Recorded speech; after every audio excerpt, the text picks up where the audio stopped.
Question समझ गए? Proton is projected perpendicular to magnetic field, find radius of path and time period. Magnetic field कितनी दी है? 10 to the power 5 tesla दी हुई है। ठीक है, जैसे मान लो किसी जगह पे ये मैग्नेटिक फील्ड है और ये यूनिफॉर्म है परपेंडिकुलरली, यहाँ पे किसी प्रोटॉन को हमने परपेंडिकुलर प्रोजेक्ट किया, Q इक्वल्स टू E, तो ये कैसा घूमेगा बेटा? ये सर्कुलर पाथ में घूमेगा और इस सर्कुलर पाथ की रेडियस किसके बराबर आ जाएगी? बताओ जरा फार्मूला, रेडियस का फार्मूला याद है? बोलो रेडियस का फार्मूला, कल पढ़े थे ना रेडियस का फार्मूला, जल्दी बोलो। RM upon QB। क्या? RM upon QB। V upon QB। यहाँ पे वेलोसिटी भी दी हुई है, velocity suppose 10 metre per second या फिर कुछ कर लेंगे, 1 मिनट, 10 नहीं, it is 10 to the power 3 metre per second की वेलोसिटी से प्रोजेक्ट किया, रेडियस निकालना है। ठीक है, तो सबसे पहले वैल्यू पुट कर दो। What is mass of proton? Mass of proton कितना है सर? 1.9 की 1.6 सर क्या है? Mass of proton? चल मैं लिख दे रहा हूँ यहाँ पे, मास ऑफ प्रोटॉन लेना 1.6 10 to the power -27 kg। So mass of proton 1.6 10 to the power -27।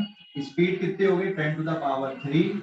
सारा डेटा एसआई सिस्टम पे ले रहा है 1.6 10 टू द पावर -19।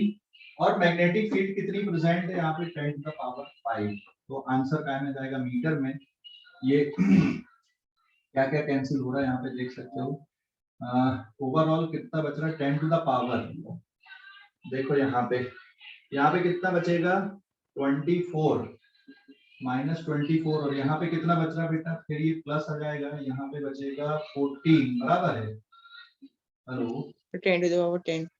हाँ, तो it will be 10 to the power -10 metre, या 1 angstrom is the answer. 1 angstrom की रेडियस पे क्या होगा? ये प्रोटॉन घूमेगा। समझ गए? समझ गए कि नहीं? Yes sir. अब टाइम पीरियड निकाल लेते हैं। तो टाइम पीरियड का फार्मूला बोलो, 2 पाई m अपॉन QB। यही होता है ना टाइम पीरियड का formula, 2 pi into m upon QB। Value put कर दो, तो वैल्यू पुट करोगे 2 इंटू 3.14, मास कितना है यहाँ पे? 1.6 10 टू द पावर -27। सारा डेटा एसआई सिस्टम पे ले रहा है। 1.6 10 to the power -19, magnetic field 10 to the power 5। तो आंसर आ जाएगा इसका सेकंड में। इसको भी सॉल्व कर देना। 1.6 से 1.6 कट गया और यहाँ पे हो जाएगा ये 6.28 10 टू द पावर, यहाँ पे बचेगा 14 27 -27 प्लस 14, तो answer will be 6.28 10 to the power कितना? -13 second. This is the time period.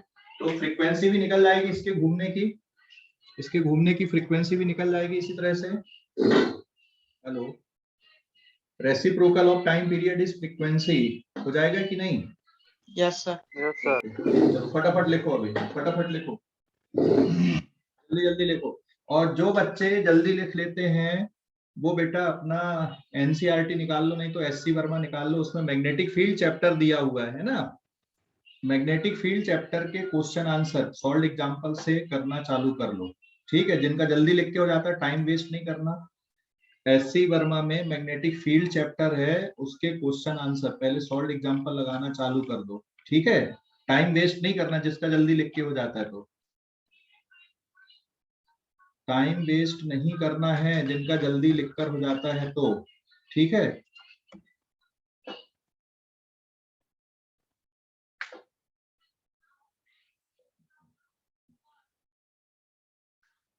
जिनका जल्दी लिखकर हो जाता है टाइम वेस्ट नहीं करना। एससी वर्मा साथ में रखो, मैग्नेटिक फील्ड चैप्टर।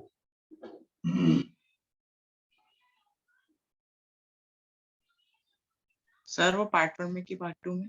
पार्ट 2 में है भाई, ये पार्ट 2 में है। पार्ट 2 भी आधा हो गया लगभग।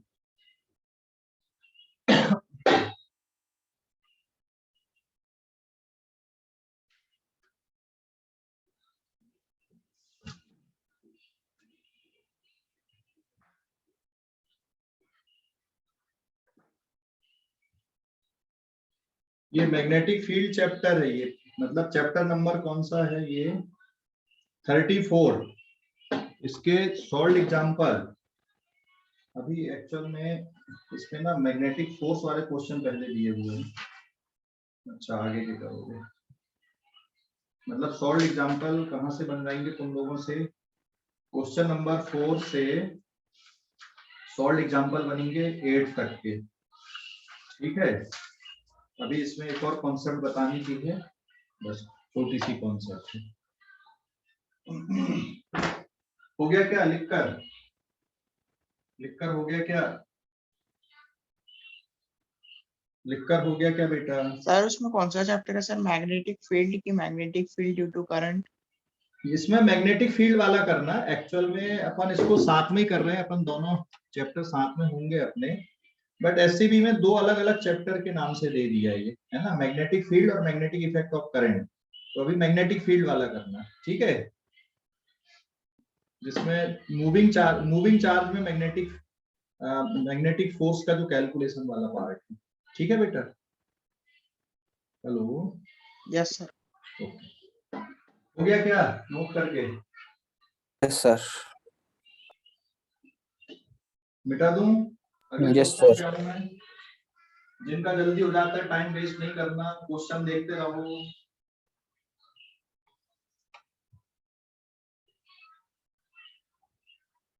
मिटा दो।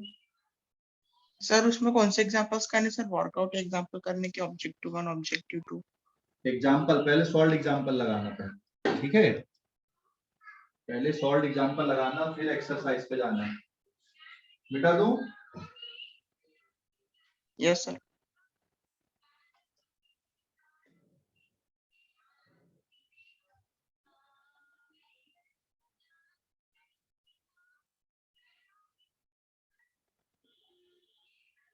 देखा भी इस पे ना, यहाँ पे charge particle, charge and mass, ठीक है, इलेक्ट्रॉन के बारे में तो बताने की जरूरत नहीं है। इलेक्ट्रॉन पे चार्ज कितना होता है, -1.6 10⁻⁻19 कूलम। इलेक्ट्रॉन का मास होता है 9.1 10⁻⁻31 kg, ठीक है। फिर आता प्रोटॉन, प्रोटॉन के लिए P, या फिर हाइड्रोजन एटम को क्या कर दिया जाए, आयोनाइज कर दिया जाए, हाइड्रोजन एटम को आयोनाइज कर दिया जाए, प्रोटॉन बन जाता है। तो charge on proton is plus he plus 1.6 10⁻⁻19 coulomb, और मास ऑफ प्रोटॉन 1.67 10⁻⁻27 kg होता है। इसलिए न्यूमेरिकल सॉल्व करते टाइम बहुत सारी जगह पे जहाँ पे E और मास दोनों आता है ना, वहां पे 1.6 लिख देते हैं, है ना। फिर न्यूट्रॉन, न्यूट्रॉन के लिए symbol N, charge is 0, mass of neutron 1.675 10⁻⁻27 kg। यहाँ पे समझाने का नहीं है इसलिए साथ में लिखो, है ना, इंफॉर्मेशन है बस, ये समझाने का ज्यादा नहीं है इसलिए साथ में लिखते चलो। फिर हम लोग ले लेते अल्फा पार्टिकल, मतलब डबल आयनाइज हीलियम एटम। एक और बात है बेटा, जो इलेक्ट्रॉन होता है ना, वो नेगेटिव बीटा पार्टिकल भी होता है, negative beta particle, this is also called electron. Negative beta particle को भी हम लोग इलेक्ट्रॉन बोलते हैं, ठीक है ना। Negative beta particle is also electron, negative beta particle भी इलेक्ट्रॉन होता है। डबल आयनाइज हीलियम एटम, हाँ सर वो नेगेटिव जोन है क्या इलेक्ट्रॉन में? इलेक्ट्रॉन को नेगेटिव बीटा पार्टिकल भी बोलते हैं। बीटा पार्टिकल दो टाइप का होता है, एक नेगेटिव बीटा पार्टिकल और एक पॉजिटिव बीटा पार्टिकल। तो नेगेटिव बीटा पार्टिकल इलेक्ट्रॉन कहलाता है, ठीक है। डबल आयनाइज हीलियम एटम को अल्फा पार्टिकल बोलते, चार्ज इतना और मास लगभग 4 टाइम्स मास ऑफ प्रोटॉन मानना, ठीक है। अभी जैसे सोडियम आयन हमने लिया Na+, तो सोडियम आयन में चार्ज कितना होगा, +E रहेगा। इसका मास लगभग लगभग कितना होगा सोडियम आयन का? लगभग लगभग रहेगा 23 टाइम्स मास ऑफ प्रोटॉन, क्योंकि इसका मास नंबर कितना है? 23 है। तो लगभग लगभग प्रोटॉन के मास के बराबर ले लेना कैलकुलेशन करने के लिए, है ना। जैसे O डबल माइनस, तो इस पे चार्ज कितना हो गया?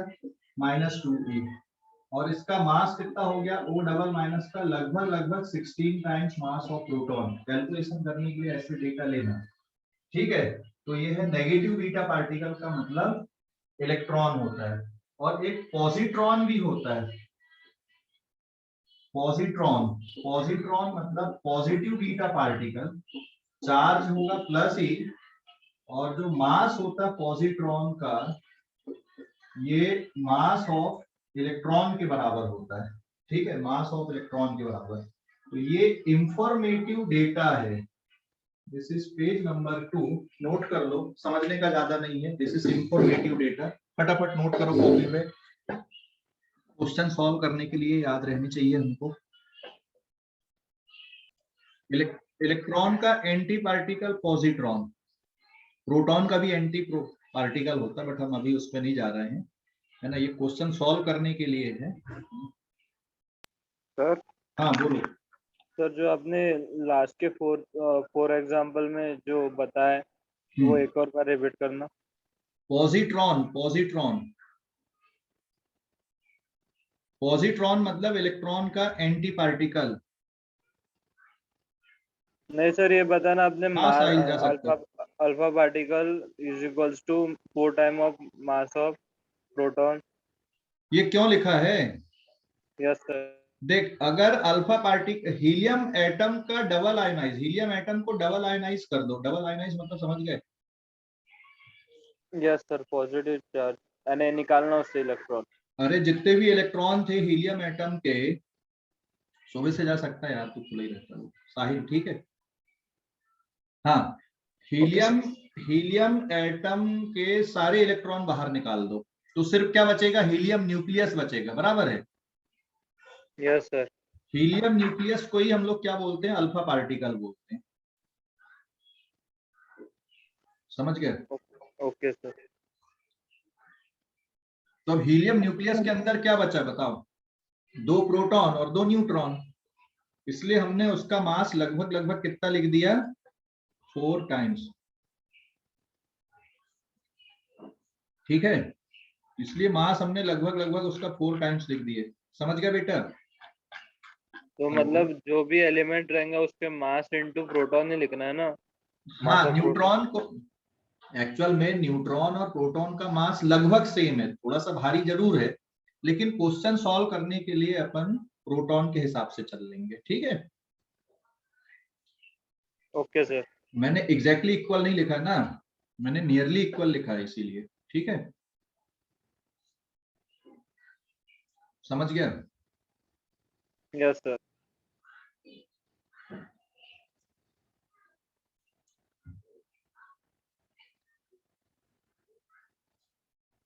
सर मानेवाड़ा ब्रांच में टीचर्स अवेलेबल रहेंगे क्या आज? हाँ रहते ना, हर दिन रहते, दोपहर में रहते लेकिन 12 बजे।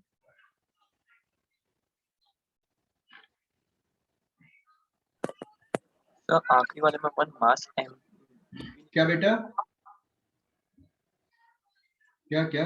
पॉजिट्रॉन का मास अपन एमपी भी लिख सकते हैं। पॉजिट्रॉन का मास कितना? एमपी। हाँ, एम ही मतलब मास ऑफ इलेक्ट्रॉन के बराबर ही तो है, 9.1।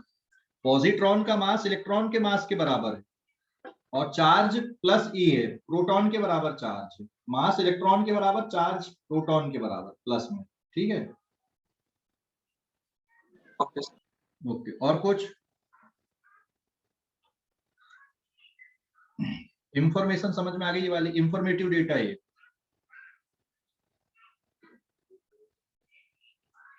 सर जो अपनी स्टेट बोर्ड की बुक है उसमें चैप्टर्स बड़े लेंदी है।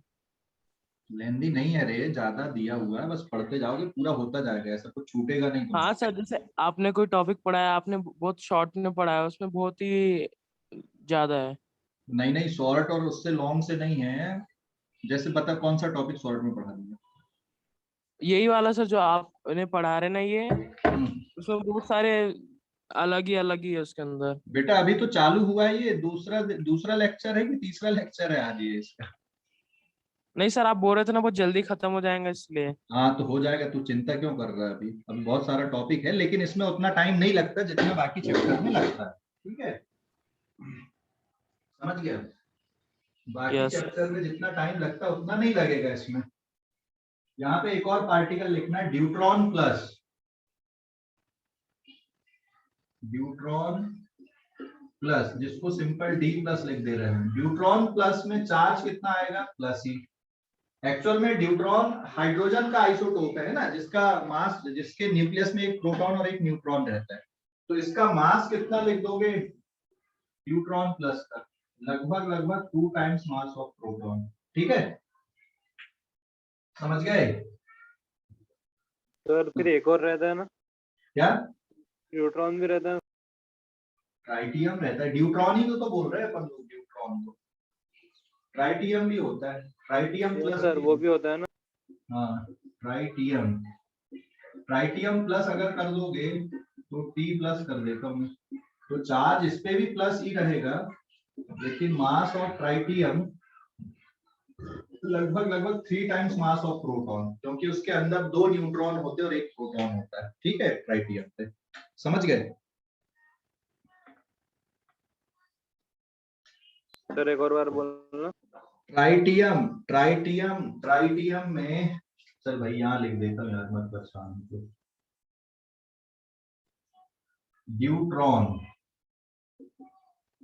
ड्यूट्रॉन के न्यूक्लियस में 1 प्रोटॉन और 1 न्यूट्रॉन, समझ गए, और बाहर 1 इलेक्ट्रॉन। ट्राइटियम में क्या होता है? न्यूक्लियस के अंदर 1 प्रोटॉन, 2 न्यूट्रॉन और बाहर 1 इलेक्ट्रॉन। समझ गया? Yes sir.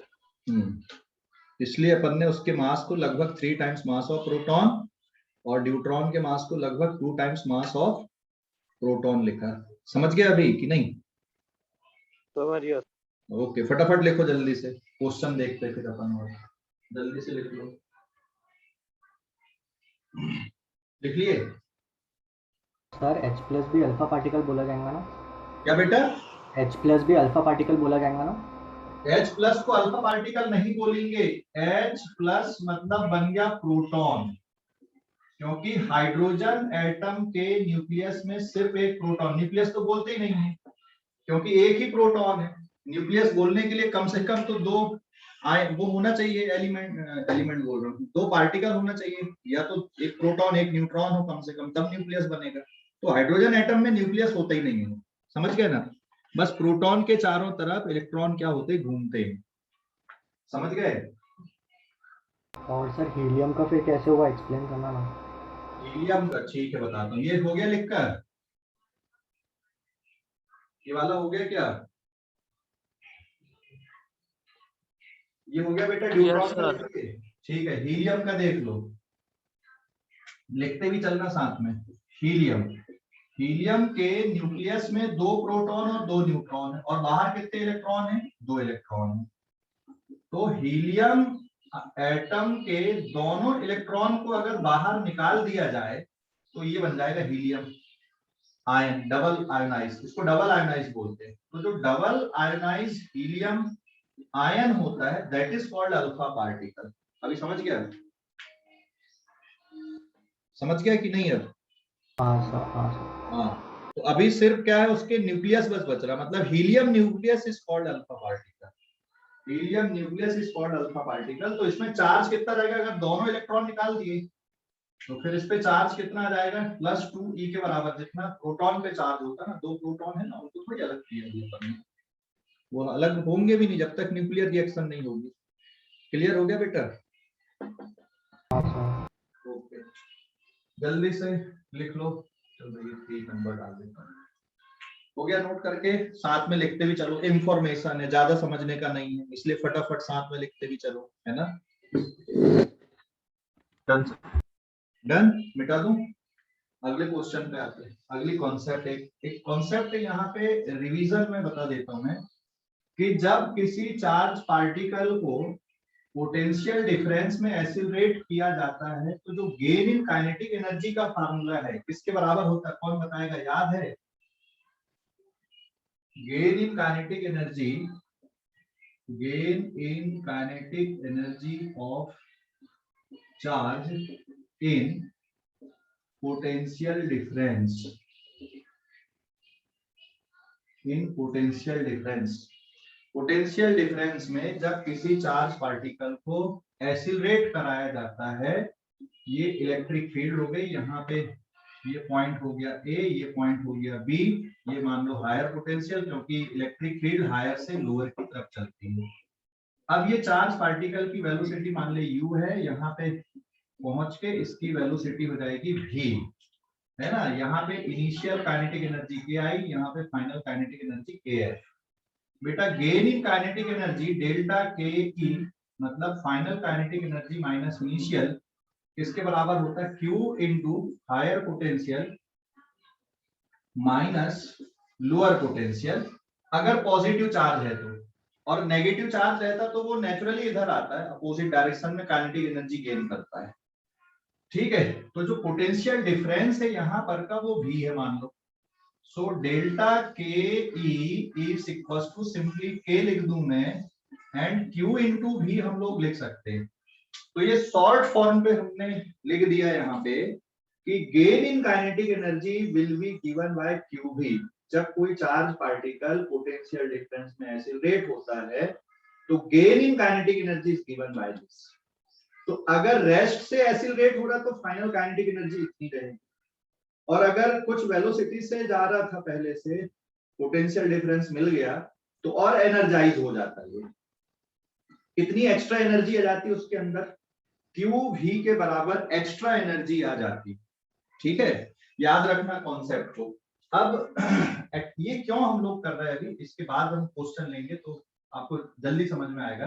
देखो काइनेटिक एनर्जी का फार्मूला होता है एक तो हाफ ऑफ mv², या फिर एक और फार्मूला होता बेटा m²v² upon m, and that will be p² upon 2m, and what is p here, p is linear momentum.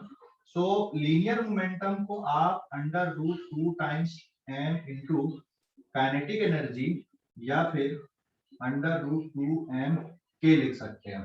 ठीक है, so linear momentum can be written as by this equation.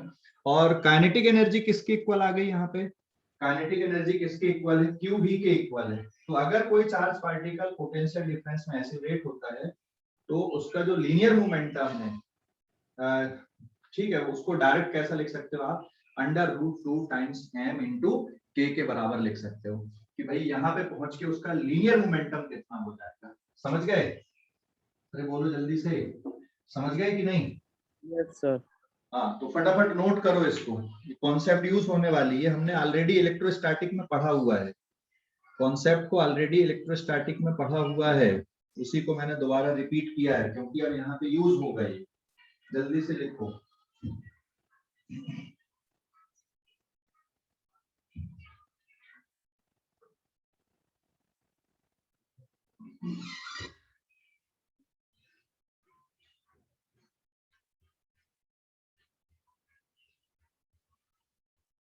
जो भी छोटी छोटी इंपॉर्टेंट कॉन्सेप्ट है ना पुराने chapter की, वो देखते रहो, है ना, जो बार बार रिपीट होती हैं। कुछ कॉन्सेप्ट ऐसी हो जो बार बार रिपीट होती हैं।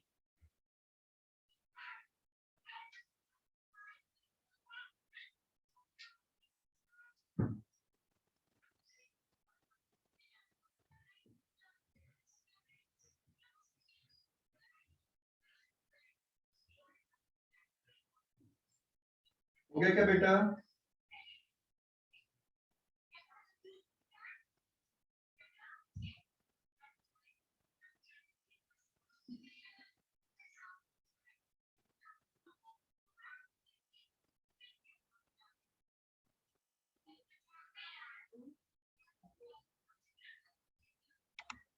हो गया क्या?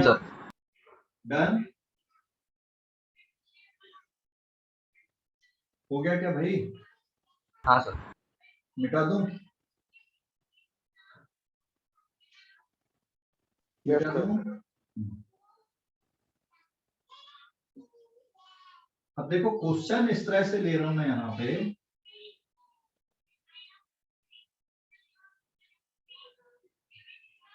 पेज नंबर 5 पे देखो एक क्वेश्चन ऐसा ले रहा हूं मैं, if alpha particle and O double minus ion are accelerated in same potential difference, O double plus कर देता हूं यहाँ पे, ऐसे तो होता नहीं है practically, O double minus are accelerated in same potential difference and then projected in same uniform magnetic field, in same uniform magnetic field। एक अल्फा पार्टिकल है और एक क्या है यहाँ पे, अल्फा पार्टिकल और O2 डबल माइनस आयन, उनको सेम पोटेंशियल डिफरेंस में एसिलरेट करा रहे हैं। या चल इसकी जगह पे क्या ले लूं मैं यहाँ पे, H प्लस मतलब proton are accelerated in same potential difference then projected in same uniform magnetic field. Same uniform magnetic field कोई भी ले सकते हो, ऐसा कुछ नहीं है भाई, है ना, O डबल माइनस ले सकते हो, लेकिन O डबल माइनस अगर ले रहे हो तो फिर वो अपोजिट डायरेक्शन में एनर्जाइज होता है, तो वो कंफ्यूजन ना रहे इसलिए मैंने लिखा यहाँ पे, are accelerated in same potential difference then projected in same uniform magnetic field perpendicularly project कर देते, देन फाइंड, क्या निकालना आपको, first ratio of radius of alpha particle to that of H plus ion and time period of alpha particle to that of time period of H plus ion। Question समझ गया बेटा, question समझ गए कि नहीं, क्वेश्चन समझ गए? Yes sir. Radius का रेशियो निकालना है और टाइम पीरियड का रेशियो निकालना है, ठीक है। तो यहाँ पे इसका जो सॉल्यूशन है, देखो रेडियस का फार्मूला क्या होता है, mv/qb, इट इज p/qb, और क्योंकि सेम पोटेंशियल डिफरेंस में एसिलरेट कर रहे हैं, है ना, तो लीनियर मोमेंटम को क्या लिख दोगे, जैसे अभी हमने थ्योरी पढ़ा 2 times mk divided by qb, और काइनेटिक एनर्जी को आप लिख सकते हो q इंटू v। समझ गए कि नहीं, व्हाट इज v हियर, ये v कौन सा है, पोटेंशियल डिफरेंस v नॉट। समझ गया बेटा, बोलो जल्दी से, अरे समझ गए या नहीं? Yes sir. Yes sir. है ना, तो ये रेडियस का फार्मूला हो गया। तो अब रेशियो निकालना हमारे लिए बाएं हाथ का काम है, और ऐसे टाइम पीरियड का फार्मूला क्या होता है, टाइम पीरियड का फार्मूला 2πm/qb। तो यहाँ पे तो कोई लेना देना नहीं है भाई एनर्जी का, मास, चार्ज और मैग्नेटिक फील्ड अकेला है। तो अगर हमें ये रेशियो चाहिए यहाँ पे, so therefore ratio of alpha particle to that of hydrogen ion, तो ये फार्मूला हो जाएगा यहाँ पे, 1 minute, it is 2 times mass of alpha particle, charge on alpha particle v naught divided by charge on alpha particle into magnetic field whole divided by, कितना बचेगा फिर ये, radius of alpha particle divided by radius of hydrogen ion.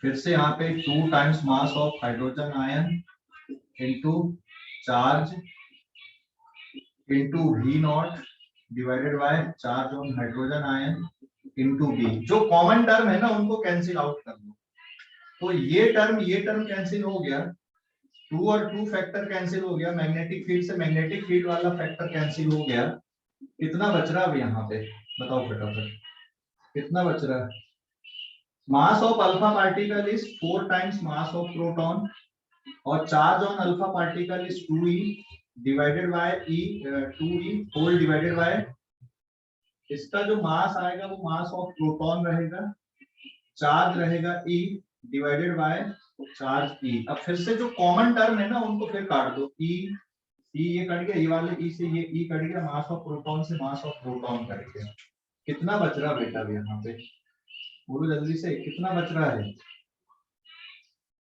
कितना बच रहा overall, 4 to the 8, 2 से 2 cut गया, √2:1, समझ गए? हेलो, √2:1 बचा कि नहीं? बोलो जल्दी से, हेलो, अरे समझ गए कि नहीं? Yes sir. नहीं समझा? Yes, हाँ sir. ओके, लिखो फटाफट लिखो अभी, है ना? तो ये कॉन्सेप्ट इसलिए बताया था मैंने कि रेडियस को आप इस तरह से भी लिख सकते हो, रेडियस को आप इस तरह से भी लिख सकते हो चार्ज पार्टिकल, ठीक है? ओके, फटाफट नोट करो, कोई डाउट है तो पूछो। तो वहाँ पे की काइनेटिक एनर्जी है ना? हाँ, के का मतलब काइनेटिक एनर्जी, और काइनेटिक एनर्जी जो गेन आएगी उसका फार्मूला डायरेक्ट किसके बराबर लिख देंगे अपन? Q इंटू V के बराबर लिख देंगे, ठीक है? यस सर एक बार फिर से समझाना, मैं डिस्कनेक्ट हो गया क्या बेटा, था। एक बार फिर से समझाना। क्वेश्चन समझ गया था कि नहीं? एक अल्फा पार्टिकल है और एक हाइड्रोजन आयन, ये देख, ये मान लो ये अल्फा पार्टिकल हो गया बड़ा वाला, और ये हो गया हाइड्रोजन आयन मतलब प्रोटॉन, और ये alpha particle. H plus ion का मास प्रोटॉन के बराबर हो गया। अल्फा पार्टिकल का मास, इसके अंदर कितने प्रोटॉन भरे हैं? लगभग 4, 2 प्रोटॉन और 2 न्यूट्रॉन, तो इसका मास लगभग 4 टाइम्स इसका मास m, इसका m और इसका 4m हो गया। अब इन दोनों को सेम पोटेंशियल डिफरेंस में एसिलेट करा रहे हैं फ्रॉम रेस्ट। एक और वर्ड अगर हम लिख दें, from rest, are accelerated in same potential difference from rest, ठीक है? फ्रॉम रेस्ट हमने लिख दिया कि भाई इनको सेम पोटेंशियल डिफरेंस में छोड़ दिए, तो अब ये एसिलरेट हुए भी पोटेंशियल डिफरेंस में, समझ गए कि नहीं? और फिर जब एसिलरेट होके ये एनर्जाइज हो गए, एनर्जी गेन कर लिए, तो इनको एक्सटर्नल मैग्नेटिक फील्ड में छोड़ दिए परपेंडिकुलर। तो जब एक्सटर्नल मैग्नेटिक फील्ड में छोड़ दोगे तो ये क्या होंगे? परपेंडिकुलर अगर छोड़ोगे तो ये कौन सा पाथ में घूमने लगेंगे? वहां जाके सर्कुलर पाथ में घूमने लगेंगे, और जब ये सर्कुलर पाथ में घूमेंगे तो उनकी रेडियस का रेशियो हमें बताना था, समझ गए कि नहीं? बोलो जल्दी से, क्या नाम था? रवि, समझ गया यस बेटा? सर। तो ये फार्मूला हो गया रेडियस का। रेडियस का फार्मूला क्या होता है? जब charge particle external magnetic field में, यूनिफॉर्म मैग्नेटिक फील्ड में घूमता है सर्कुलर पाथ में, तो रेडियस का फार्मूला क्या है? mv upon qb। mv मतलब मोमेंटम अपॉन qb। मोमेंटम को क्या लिख सकते हो? √2m के, और जो काइनेटिक एनर्जी वाला टर्म है अभी मैंने बताया था किसके बराबर लिख देते हैं हम लोग? q इंटू वी नॉट के बराबर। What is V naught here? Potential difference, समझ गया? अरे बोल जल्दी। Yes sir. हाँ बोलो अभी कुणाल। तो फाइनल आंसर 2/1 आएगा ना? 2/1 कैसे आएगा रे? तो 2 कैंसिल हो जाएगा ना ऊपर में। अरे वो रूट के अंदर 2 है भाई, कैसे कैंसिल होगा?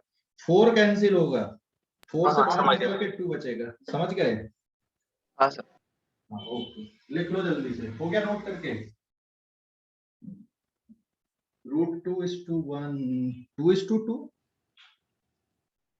मानसी ने क्या लिखी आंसर? अच्छा, टाइम पीरियड का निकल गया क्या? टाइम पीरियड का तुम लोग खुद निकालो। कॉन्सेप्ट समझ गए क्या करना था? कॉन्सेप्ट समझ गए कि नहीं?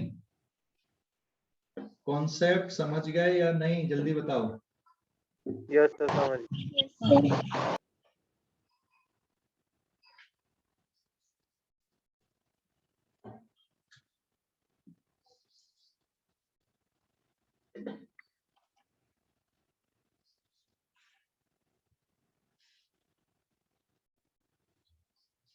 जिन बच्चों का जल्दी हो जाता है लिखकर, जल्दी समझ जाते हैं, एससी भी साथ में रखो, मैग्नेटिक फील्ड वाला चैप्टर निकाल लो, है ना? टाइम बचेगा। ये जो 1 घंटे की क्लास है उसकी प्रोडक्टिविटी तुम 1.5 से 2 घंटे की कर सकते हो, छूटेगा भी नहीं, बाद में देखने की जरूरत भी नहीं पड़ेगी। टेबल चेयर पे बैठ के पढ़ाई करो, है ना? ऐसा बिस्तर पे लेटे लेटे पढ़ाई नहीं करना। हो गया क्या? Yes sir.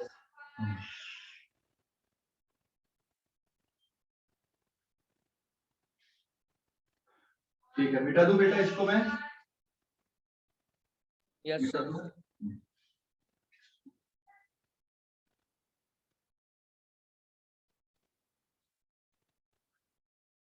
Page number 6। अब एक लॉजिकल क्वेश्चन ऐसा ले रहा है,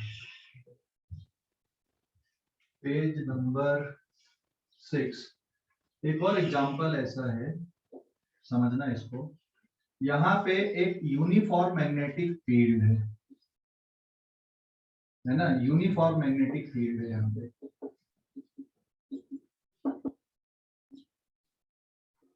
यहाँ पे दो चार्ज पार्टिकल ए और बी को सेम स्पीड से प्रोजेक्ट किए, सेम स्पीड से। अच्छा, magnitude of charge of both the particle are same, magnitude same है, लेकिन इसमें ये हुआ कि एक ये वाला जो चार्ज पार्टिकल है वो ये वाले पाथ में घूम रहा है, और ये वाला चार्ज पार्टिकल ये वाले पाथ में घूम रहा है। इसकी रेडियस आ गई आर ए, और इसकी जो रेडियस आ रही है ये है आर बी। रेडियस किसकी ज्यादा मिल रही बेटा यहाँ पे? Radius of R A is less than R B. ठीक है, अब इसमें ऑप्शन प्रिडिक्ट करना है। First option, mass of A is equal to mass of B, mass of A is greater than mass of B, mass of A is less than mass of B, charge on A is positive and charge on B is negative. एक और option, charge on A is negative and charge on B is positive. Magnetic field perpendicular inward है, same direction पे magnetic field के perpendicular charge particle को project किया। कौन कौन से ऑप्शन सही आ रहे हैं बताओ जरा, कौन कौन से ऑप्शन सर सही? बी, हाँ, नो सर सी। सी वाला है, क्यों बता? रेडियस का फार्मूला क्या होता है? What is the formula of radius? M V upon Q B, हाँ है ना, M V upon Q B. इसमें क्या क्या कॉमन है? दोनों की वेलोसिटी कॉमन है, मैग्नेटिक फील्ड कॉमन है, मैग्नीट्यूड ऑफ चार्ज सेम दिया, ये भी कॉमन है। रेडियस किसके प्रोपोर्शनल है? मास के, हाँ या ना? अरे समझ गए? बोलो जल्दी से। मास के प्रोपोर्शनल है, तो जिसका मास ज्यादा उसकी रेडियस ज्यादा, तो रेडियस बी वाले की ज्यादा दिख रही है, एक तो सी ऑप्शन आ गया। अब एक चार्ज पार्टिकल ऐसा घूमा और एक ऐसा घूमा, ये ऊपर की तरफ तभी घूमेगा जब इसमें मैग्नेटिक फोर्स ऊपर लगेगा, और ये नीचे तभी घूमेगा जब इसमें मैग्नेटिक फोर्स नीचे लगेगा, बराबर है? तो अब यहां पर से कौन सा पॉजिटिव होगा और कौन सा नेगेटिव होगा, ये प्रिडिक्ट कर पाओगे कि नहीं कर पाओगे? सर बी वाला नेगेटिव है। देख, अब हमारे पास में ना एक और फार्मूला, भाई मैग्नेटिक फोर्स का फार्मूले पे जाना पड़ेगा। It is Q into V cross B, हाँ या ना? तो v और मैग्नेटिक फील्ड अंदर है, तो v क्रॉस b करने से थंब का डायरेक्शन ऊपर आ रहा है, मतलब ये पहला वाला तो पॉजिटिव हो गया, और क्योंकि v क्रॉस b यहां पर भी कर रहे हैं लेकिन ये नीचे आ रहा है, तो v क्रॉस b करने से ऊपर आता, ये तभी नीचे आएगा जब चार्ज कैसा रहेगा? b वाले पे नेगेटिव रहेगा, नेगेटिव है ना? इसका मतलब क्या हुआ? ए वाला पॉजिटिव चार्ज है और बी वाला कौन सा है? नेगेटिव चार्ज है, इसलिए एक और ऑप्शन करेक्ट हो गया यहाँ पे। समझ गया बेटा?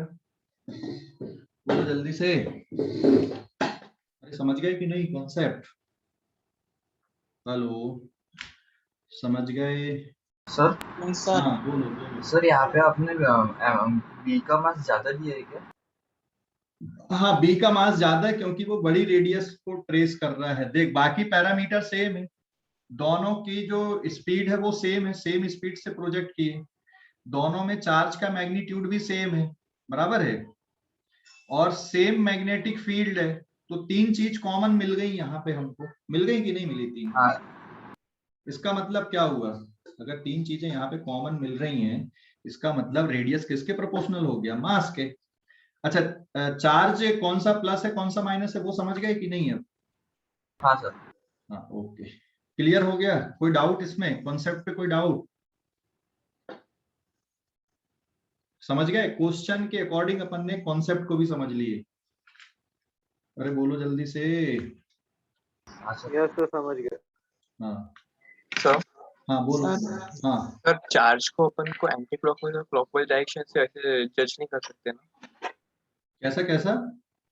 सर अगर क्लॉकवाइज आ रहा है तो अपन पॉजिटिव और एंटी क्लॉकवाइज तो नेगेटिव ऐसा जज नहीं कर सकते ना। नहीं, ऐसा नहीं जज कर सकते बेटा, क्योंकि फील्ड का डायरेक्शन भी तो है। अगर फील्ड का डायरेक्शन उल्टा कर देता है यहाँ पे, तो फिर तो आपको फोर्स की कॉन्सेप्ट से ही निकालना पड़ेगा, ठीक है, कि क्या डायरेक्शन बनेगा क्या नहीं बनेगा।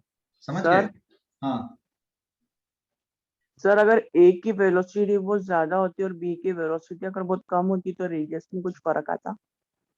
बिल्कुल आता। फिर तो वेलोसिटी अगर बदल जाती तो फिर हम ये प्रिडिक्ट नहीं कर पाते कि मास भी अलग हो गया और वेलोसिटी भी अलग हो गया, दोनों चीज अलग अलग हो गई, ठीक है। तो फिर फर्क कैसे करते फिर हम लोग, समझ गया? हाँ सर। हाँ, तो एक ही वेरिएबल बचेगा तभी कर पाएंगे ना। अगर दो दो वेरिएबल हो गए और तो फिर रेडियस भी बदल गई, मास भी अलग है, वेलोसिटी भी अलग है, तो फिर प्रिडिक्शन कैसे होता फिर यहाँ पे, ठीक है। नहीं सर, अगर वेलोसिटी गिवन रही तब प्रेडिक्ट कर सकते हैं ना? तब कर सकते थे भाई, कोई वैल्यू रहती तो फिर निकाल सकते थे, कुछ ना कुछ तो और एडिशनल इंफॉर्मेशन रहती ना। समझ गया? समझ गया कि नहीं? Yes sir. ओके, हो गया नोट करके? नोट करके सर हो थोड़ा गया? सा बाकी। हाँ ठीक है, लिख ले लिख ले लिख ले।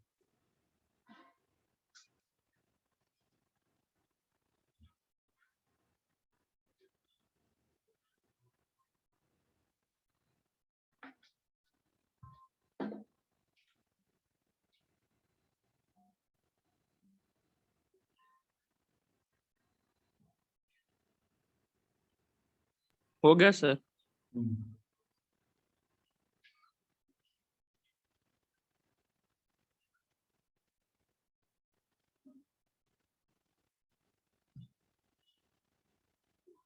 Page number 7। हाँ बोलो। अगर इंड्यूस की प्लेस पे वो आउटवर्ड वाली होती तो फिर वो पूरे रिजल्ट उल्टे हो जाते हैं ना। हाँ, पूरे रिजल्ट उल्टे हो जाते फिर अगर आउटवर्ड वाली होती है। अभी देख, इसमें एक बहुत सारी जगह पे मैग्नेटिक फील्ड नहीं है। जैसे सिर्फ इतनी जगह पे मैग्नेटिक फील्ड है, मान ले इतने स्पेस पे मैग्नेटिक फील्ड है, और अब यहाँ पे हमने किसी चार्ज पार्टिकल को प्रोजेक्ट किए। कितनी जगह पे मैग्नेटिक फील्ड है? डी डिस्टेंस तक मैग्नेटिक फील्ड, ठीक है, बाकी स्पेस खाली है। यहाँ पर एक चार्ज पार्टिकल आया v वेलोसिटी से, है ना। तो जैसे ही मैग्नेटिक फील्ड के अंदर एंटर करेगा, क्या होगा? ये चार्ज पार्टिकल मुड़ना चालू करेगा कि नहीं? Magnetic force. तो ये कैसा मुड़ेगा? ऊपर की तरफ मुड़ेगा। लेकिन यहाँ पे ये पूरा सफिशिएंट डिस्टेंस तक फैला हुआ नहीं है, तो यहां से ये मुड़ के यहां तक आया, लेकिन पूरा फील्ड आगे तक फैली हुई नहीं थी। जैसे यहाँ पे पहुंचा, फील्ड खत्म हो गई। क्या होगा इसके बाद? अब यहाँ से चार्ज पार्टिकल का बताओ जरा, इसके बाद क्या होगा? जैसे यहाँ पे पहुंचा, इधर तक फील्ड थी नहीं। इधर अगर फील्ड रहती तो और मुड़ते जाता मुड़ते जाता मुड़ते जाता, घूमने लगता सर्कुलर पाथ में, लेकिन सफिशिएंट फील्ड थी नहीं। तो जैसे ही यहाँ पे पहुंचा, अब क्या होगा? ये चार्ज पार्टिकल एग्जिट कर जाएगा। तो वेलोसिटी बदलेगी, लेकिन स्पीड कैसी रहेगी? कांस्टेंट। स्पीड तो वही रहती है, क्योंकि मैग्नेटिक फील्ड अकेली अगर है तो वो चार्ज पार्टिकल की एनर्जी को चेंज नहीं करता, सिर्फ डायरेक्शन चेंज करता। तो यहाँ से चार्ज पार्टिकल अपना सीधा सीधा भाग जाएगा। समझ गया बेटा? तो ये आर्क बन गई, यहाँ पे P से लेकर Q तक एक आर्क बन गई, ठीक है। अब इस आर्क की जो रेडियस है, मान लो यहाँ पे ये सेंटर है, तो सेंटर से बेटा ये वाला डिस्टेंस भी रेडियस रहेगा, और ये वाला डिस्टेंस भी क्या रहेगा? रेडियस, हाँ या ना? यस। समझ गए? और ये इसके साथ में कितने डिग्री का एंगल बनेगा? 90 डिग्री का। और ये वाला एंगल यहाँ पे मान लो थीटा डिग्री का है, तो ये वाला एंगल कितने का हो जाएगा? 90 माइनस थीटा का होगा कि नहीं होगा? तो ये डिस्टेंस d और ये रेडियस के बीच में कुछ रिलेशनशिप आएगी कि नहीं आएगी? ये वाला डिस्टेंस कितना हो गया? d हो गया। तो एंगल निकल जाएगा हमारा, ये एंगल देख भाई, sine theta is equal to किसके बराबर होगा? d divided by capital R। So radius will be r sine theta. अब आर्क लेंथ, ये आर्क लेंथ है यहाँ पे, है ना। Theta equal to arc length PQ divided by radius होता है। सो थीटा पता है, मतलब आप आर्क लेंथ यहाँ पे निकाल सकते हो, that is equal to r into theta, लेकिन थीटा किस में चाहिए रहता है, यहाँ पे रेडियन पे चाहिए रहता है। समझ गए? अरे बोलो जल्दी से, समझ गए कि नहीं? हेलो। और रेडियस, रेडियस का क्या फार्मूला लगेगा बेटा? रेडियस का फार्मूला तो ये है ही, एम वी अपॉन कितना, क्यू बी। अरे समझ गए बच्चों? बोलो जल्दी से, एम वी अपॉन सर एक बार वो क्यू बी। थीटा और वो सब वो आर का वाला बताइए ना। देख, यहां से आपने इंजेक्ट किया, मैग्नेटिक फील्ड पूरे स्पेस में सफिशिएंट नहीं थी, यहां तक पहुंचा तो मैग्नेटिक फील्ड खत्म ही हो गई यहाँ पे जाके, इधर से इधर के स्पेस पे है ही नहीं, तो अब क्या होगा, ये मुड़ेगा कि सीधा भाग जाएगा? सीधा बाहर जाएगा। सीधा भाग जाएगा। अब नहीं मुड़ पाएगा ना, मोड़ने के लिए फील्ड तो हो ना, अब यहाँ पे फील्ड है ही नहीं, तो सीधा भाग गया यहाँ से। ठीक है, तो ये जो आर्क बनी, इसकी लेंथ कितनी है, ये डिस्टेंस डी दिया हुआ है। तो देख, अगर ये डिस्टेंस डी है, ये एंगल थीटा बन रहा है, तो sine theta equals to D by R. देख, यहाँ से यहाँ तक भी रेडियस रहेगी, यहाँ से यहाँ तक भी रेडियस रहेगी, क्योंकि ये क्या बन रही बेटा, आर्क ऑफ सर्कल। समझ गया कि नहीं?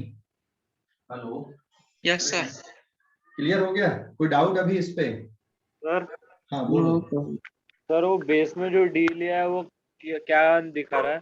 डी ये दिखा रहा है कि मैग्नेटिक फील्ड इतनी जगह तक है, बस यहां से इतनी डिस्टेंस तक बस मैग्नेटिक फील्ड प्रेजेंट है, पूरे स्पेस पे नहीं है। ठीक है, और यूनिफॉर्म है, अगर कुछ नहीं बोला है तो यूनिफॉर्म मानना है। समझ गया? तो सर बस डी तक क्या है क्या, बस? हाँ, इतनी डिस्टेंस तक बस मैग्नेटिक फील्ड है, चाहो तो डी ले लो, चाहो तो एल ले लो, जो तुमको लेना है। ठीक है, चल एल ले लेता हूँ मैं। समझ गया? Yes sir. हाँ, सिर्फ इतने डिस्टेंस तक मैग्नेटिक फील्ड एग्जिस्ट कर रही है यहाँ पे। तो जो रेडियस है, रेडियस और ये डिस्टेंस के बीच में ये रिलेशनशिप आ जाएगी, है ना, L equals to R sine theta. Radius का तो यही फार्मूला लगेगा, रेडियस का फार्मूला नहीं बदलेगा। अब ये चार्ज पार्टिकल को यहां से यहां तक जाने के लिए, अच्छा थीटा अगर निकालना है ना, तो theta is equals to sine inverse L by R कर सकते हो। पार्टिकल को यहां से यहां तक जाने में कितना टाइम लगेगा, बताओ जरा फटाफट। Time taken by particle to move from P to Q कितना लगेगा, मैं डायरेक्ट लिख दे रहा हूं, theta into time period divided by 2 pi, theta upon 2 pi into time period के बराबर टाइम लगेगा। बात समझ में आई कि नहीं? 360 डिग्री घूमने में कितना टाइम लगता है, देख सीधा सीधा 2 पाई घूमने में टाइम पीरियड लगता है, तो 1 घूमने में t अपॉन 2 पाई है, तो थीटा घूमने में कितना लगेगा, theta upon 2 pi into T, unitary method. समझ गए? सीधा सीधा। हेलो, अरे बोलो जल्दी से, बोलो जल्दी से। Yes sir. तो P से Q तक जाने में कितना टाइम लग रहा है, theta upon 2 pi into time period, क्योंकि बेटा एक राउंड पूरा घूमने में कितना टाइम लगता है, टाइम पीरियड, एक राउंड मतलब 2 पाई, तो 1 घूमने में t अपॉन 2 पाई, तो थीटा घूमने में theta upon 2 pi into T. पूरे डेटा हमने निकाल लिए, सारे पैरामीटर कैलकुलेट कर लिए यहाँ पर के। ठीक है, क्लियर हो गया इतना? अरे बोलो जल्दी से। ठीक है, लिख लो अभी फटाफट लिख डालो इसको, जल्दी से लिखो, फिर वेलोसिटी सिलेक्टर की कॉन्सेप्ट पढ़ने वाले।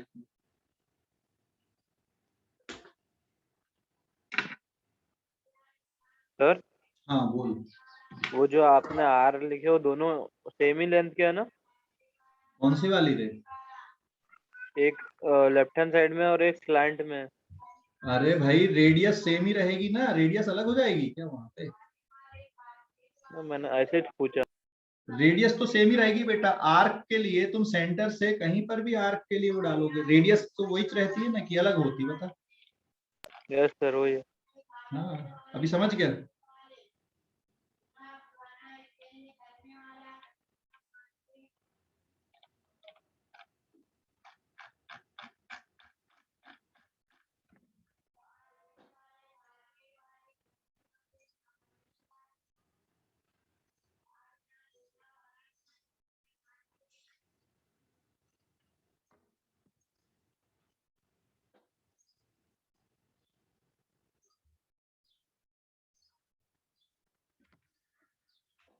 हो गया क्या? नहीं सर।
सर आप आज मानकापुर में होंगे क्या?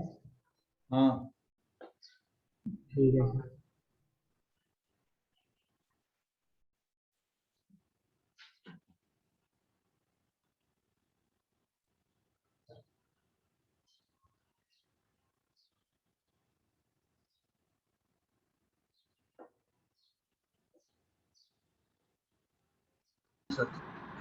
हो गया बेटा?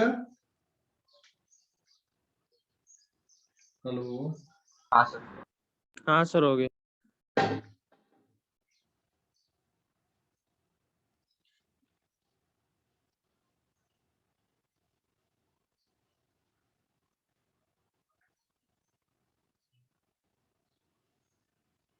अगर कोई चार्ज पार्टिकल इलेक्ट्रिक फील्ड और मैग्नेटिक फील्ड दोनों में मूव करे तो कितना फोर्स लगता है? 7 है कि 8 नंबर का पेज है? सर 8। यहाँ पे नेक्स्ट फिर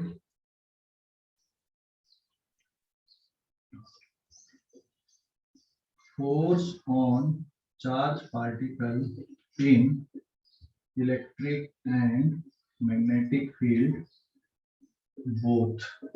दोनों फील्ड अगर प्रेजेंट है किसी जगह पे, इलेक्ट्रिक फील्ड भी प्रेजेंट है और मैग्नेटिक फील्ड भी प्रेजेंट है, तो कितना फोर्स लगेगा चार्ज पार्टिकल पे? दोनों फील्ड अगर प्रेजेंट है तो कितना फोर्स लगेगा?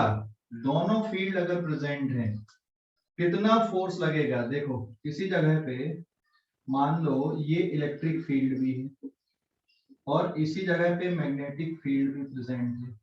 अब यहाँ पे कोई चार्ज पार्टिकल है ना, तो इलेक्ट्रिक फील्ड के कारण बेटा इधर पे फोर्स आ जाएगा, हाँ या ना, फील्ड के डायरेक्शन पे।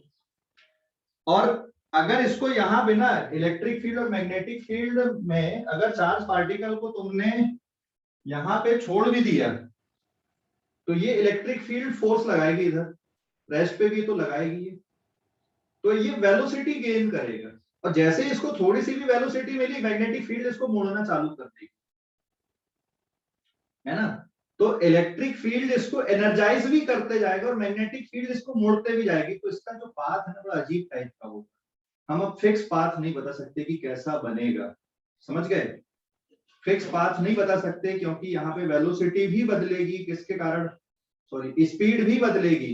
किसके कारण स्पीड बदलने लगेगी? यहाँ पे इलेक्ट्रिक फील्ड के कारण स्पीड बदलने लगेगी, मैग्नेटिक फील्ड, और जैसे ही स्पीड बदलेगी तो रेडियस भी बदलेगी। तो यहाँ पे इसकी ट्रेजेक्ट्री कैसी बनेगी हम नहीं बता सकते, समझ गए? अजीब टाइप की ट्रेजेक्ट्री बनने लगेगी यहाँ पे चार्ज पार्टिकल की, ऐसा ऐसा जलेबी टाइप की, ठीक है, समझ गए कि नहीं? तो यहाँ पे जैसे ही ये वेलोसिटी गेन करेगा, मान ले यहाँ पे वेलोसिटी u है तो इसमें मैग्नेटिक फोर्स भी लगेगा भाई ये वाले डायरेक्शन पे। अब दोनों फोर्स एक साथ लग रहे हैं तो उसके रिजल्टेंट डायरेक्शन में उसमें एक्सीलरेशन प्रोड्यूस होने लगेगा। सो पाथ यहाँ पर हम लोग प्रिडिक्ट नहीं कर पाएंगे कैसा है। हाँ, टोटल फोर्स किसके बराबर आएगा? Total force will be total, यहाँ पे this is total force will be sum of electric force plus magnetic force and this is total Lorentz force हम लोग लिखते हैं, या फिर लॉरेंट्ज फोर्स है ना, टोटल लॉरेंट्ज फोर्स है। क्लियर? तो total force will be Q into E plus Q into V cross B। ये टोटल फोर्स लगता है चार्ज पार्टिकल पे जब वो किसी ऐसी जगह पे मूव करे जहां पर इलेक्ट्रिक फील्ड भी प्रेजेंट हो और मैग्नेटिक फील्ड भी प्रेजेंट हो। जहां पे दोनों फील्ड अगर प्रेजेंट हैं तो चार्ज पार्टिकल में इस तरह से फोर्स लगने लगता है। समझ गए? दोनों फील्ड जहां पे प्रेजेंट है तो इस तरह का फोर्स लगने लगेगा। समझ गया बेटा?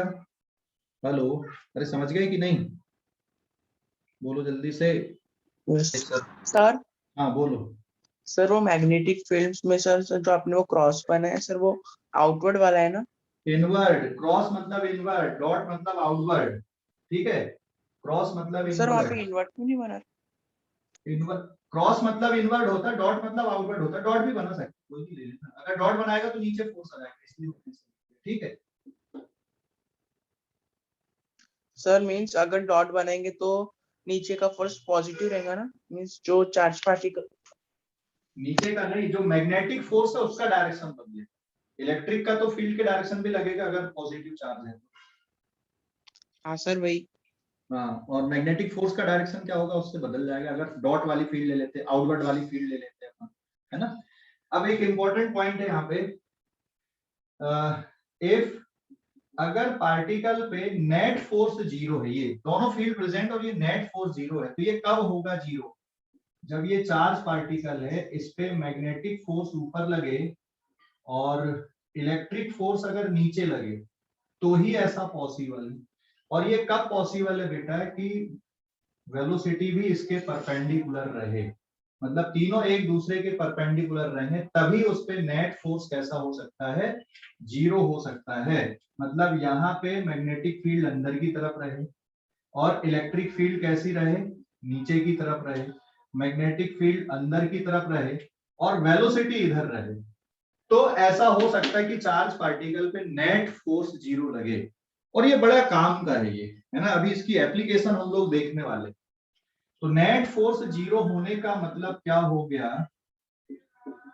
Q E vector plus Q into V cross B vector का सम कितना होना चाहिए? जीरो होना चाहिए। क्यू से क्यू कट जाएगा। Electric field vector will be minus of V cross B रहेगा, क्योंकि वेलोसिटी तो ऑलरेडी इसके परपेंडिकुलर है। यहाँ पे मैग्नेटिक फील्ड के हमने लिया है। If velocity is perpendicular to magnetic field, so this implies that magnitude of electric field is equals to magnitude of velocity and magnitude of magnetic field. So therefore velocity का magnitude किसका ratio आएगा? दोनों field का ratio रहेगा या simply E upon V रहेगा। तो charge particle पे ऐसा हो सकता है कि नेट फोर्स क्या बने? जीरो बने। और ये जो एप्लीकेशन है ये बहुत काम की एप्लीकेशन आने वाली है, ठीक है, जिसको हम लोग वेलोसिटी सिलेक्टर में यूज करते हैं। ठीक है, वेलोसिटी सिलेक्टर में हम लोग इसको यूज करते हैं। इस पेज का लिखो, इस पेज को फटाफट लिख लो आप लोग, फिर हम लोग वेलोसिटी सिलेक्टर के बारे में पढ़ने। फील्ड और इलेक्ट्रिक फील्ड है ना। तो देख, इलेक्ट्रिक फील्ड के कारण वेलोसिटी तो इंक्रीज होते जाएगी चार्ज पार्टिकल की, क्योंकि एंगल 0 डिग्री का है। तो मैग्नेटिक फील्ड चार्ज पार्टिकल को मोड़ेगी नहीं, मतलब मैग्नेटिक फील्ड वहां पे रहे या ना रहे कोई फर्क नहीं पड़ेगा। समझ गया? मैग्नेटिक फील्ड चार्ज पार्टिकल को तभी मोड़ पाती है जब कुछ एंगल बनता है, मतलब 0 और 180 डिग्री को छोड़ के अगर कुछ एंगल बनता है तो ही मोड़ पाती, नहीं तो नहीं मोड़ पाएगी ना। ठीक है, समझ गया? हाँ सर।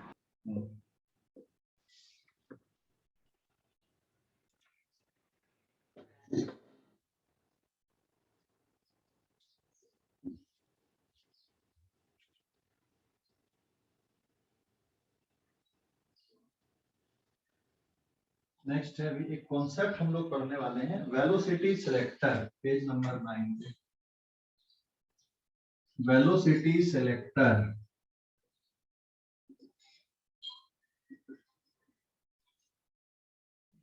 क्रॉस मैग्नेटिक फील्ड होनी चाहिए यहाँ पे। वेलोसिटी सिलेक्टर है ना। देखो, वेलोसिटी सिलेक्टर का मतलब मैं पहले बता दूं यहाँ पे, वैसे मान लो बेटा ये कोई स्क्रीन है यहाँ पे, है ना, और यहाँ पे कोई टारगेट हमने लगा दिया है,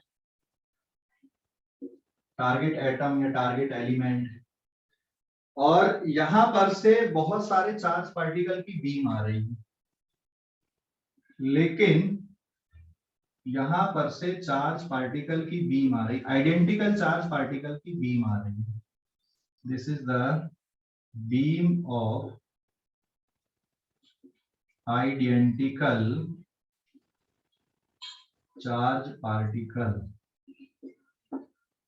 लेकिन किसकी वेलोसिटी कितनी है, कम है, ज्यादा है, वो नहीं पता हमें। समझ गए ना, वेलोसिटी अलग अलग है उनकी, क्योंकि जब इलेक्ट्रॉन गन से या फिर पार्टिकल गन से जब चार्ज पार्टिकल निकलेंगे तो जरूरी नहीं है कि सभी की वेलोसिटी एक जैसी हो, अलग अलग वेलोसिटी में हो सकती है।